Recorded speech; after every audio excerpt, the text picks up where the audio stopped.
Gastroenterologists are now saying that people can avoid getting hemorrhoids if they just stop sitting on the toilet for a long time while scrolling on their phones. No! That was Colin Jost, of course, during a recent SNL Weekend update. Our next guest is the writer of the study that he's actually joking about.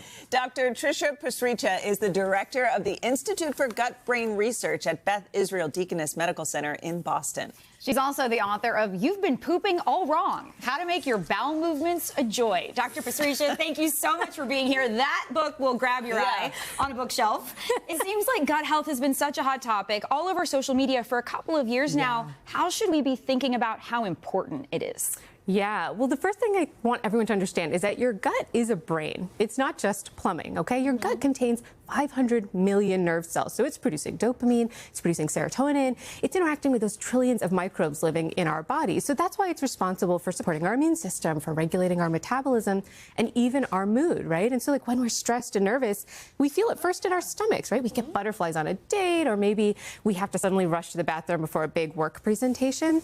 But the cool thing is that the science is now telling us that it's the gut doing most of the talking to the brain. So the gut could be responsible for why we have anxiety, why we have depression, why we have diseases like Parkinson's disease even. But the problem is that 40% of Americans say that their daily lives are disrupted by their bowel habits. Like 40% is such a huge number, and we're really not talking about that enough.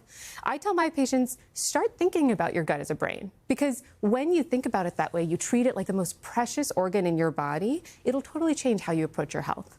Also regulates metabolism, too. Yeah, it's deeply, I mean, we learned that through the GLP-1 story the last couple of years, but critically important to almost every aspect of our health. How do we know if our gut is healthy? Are there signs?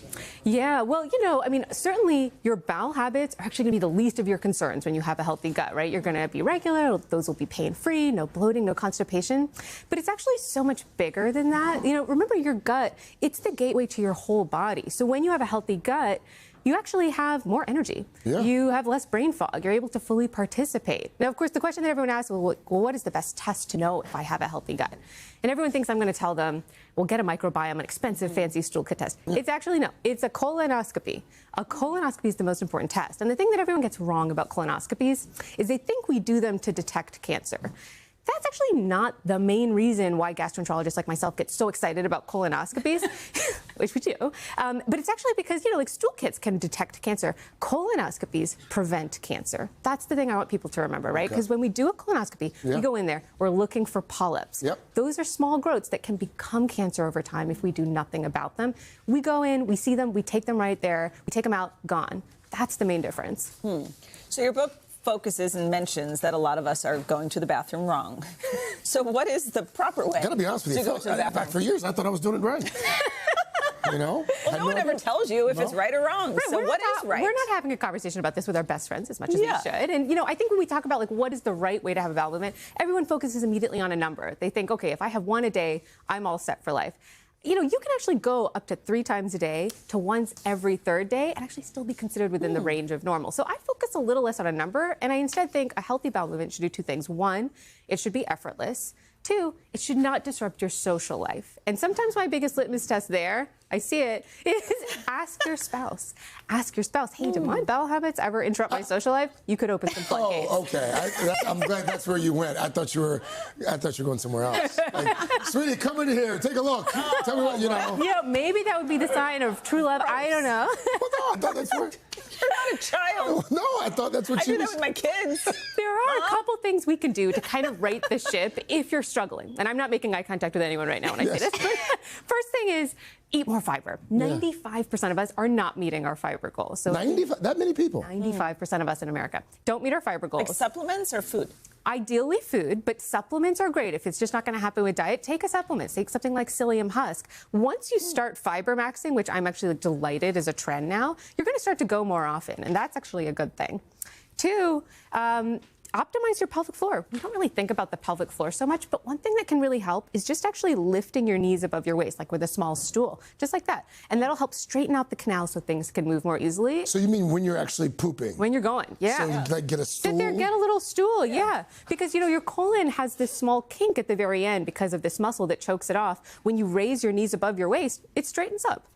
And then lastly, of course, as we heard, don't bring your smartphone into the bathroom if you can help it, okay? My study in my lab found that people who bring their smartphones in have a 46% high risk of having hemorrhoids because it really does suck your time away. Wow. You end up deep into the season finale of The Pit. You didn't mean to do that, and it's all over. So at the very least, set a 2 TikTok limit.